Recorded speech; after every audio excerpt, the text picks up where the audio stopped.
going on here? More 113 trials. We're just... No, we have to analyze Kova's blood work first. Franklin knows this. Where is he? It's sick for 2 days. Well, I didn't authorize this. No. I did. We agreed to test sparingly on one subject. And that one subject is stunning. It's a virus. We don't know the human-related effects. The drug works well. Tell him, Linda. For starters, Kova scored a perfect 15 on the Lucas Tower. Every test result verifies its effectiveness. No more tests. What are you... Not until we have a better understanding of what we're dealing with. Look, I'll tell you exactly what we're doing. Look, give us a minute. Excuse me, put the end back in the applicator. Be gentle. Well, I'll tell you exactly what we're dealing with here. We're dealing with a drug that is worth more than everything else we are developing combined. You make history, I make money. Wasn't that our arrangement? No. There are risks. Don't talk to me about risks. You gave your own father an experimental drug. I could finish your career with one phone call. I'll save you the trouble. I quit. We will proceed without you. You don't know what you're doing. These tests need to be contained. You have no idea if the 113 is stable, what kind of damage it can do to people. Well, that is why we test it on chimps. Isn't it? This is Pager. He's a 9-year-old macaque who had a Neuralink placed in each side of his brain about 6 weeks ago. If you look carefully, you can see that the fur on his head hasn't quite fully grown back yet.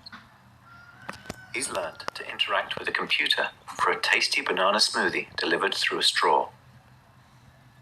We can interact with the Neuralinks simply by pairing them to an iPhone, just as you might pair your phone to a Bluetooth speaker. The links record from more than 2,000 electrodes implanted in the regions of Pager's motor cortex that coordinate hand and arm movements. Neurons in this region modulate their activity with intended hand movement. For example, some might become more active when he moves his hand up, and others when he moves it to the right. By recording from many neurons and feeding their activity into a decoder algorithm, we are able to predict Pager's intended hand movements in real time. First, we calibrate the decoder by recording neural activity as Pager uses the joystick to move a cursor to targets presented on the screen. As he's playing this game, we are wirelessly streaming, in real time, the firing rates from thousands of neurons to a computer. Using these data, we calibrate the decoder by mathematically modeling the relationship between patterns of neural activity and the different joystick movements they produce.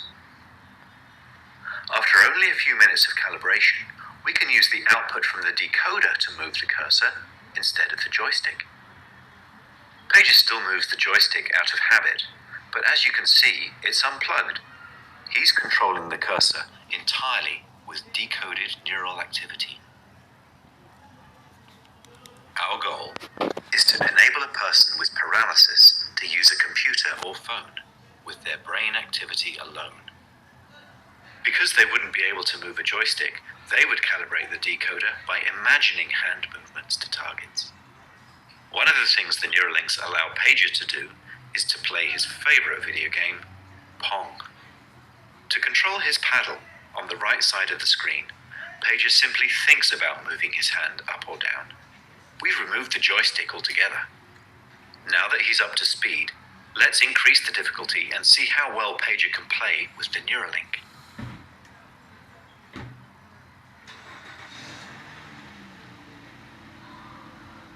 As you can see, Pager is a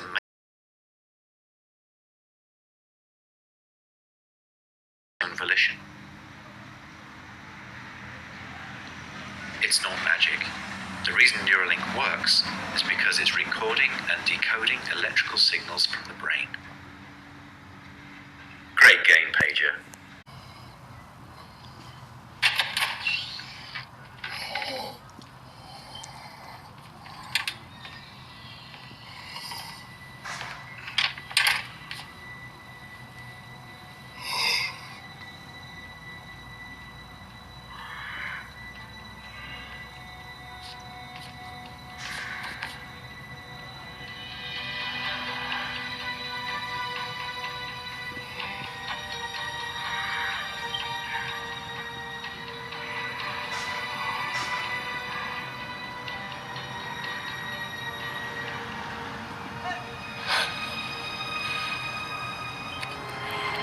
Those results are remarkable.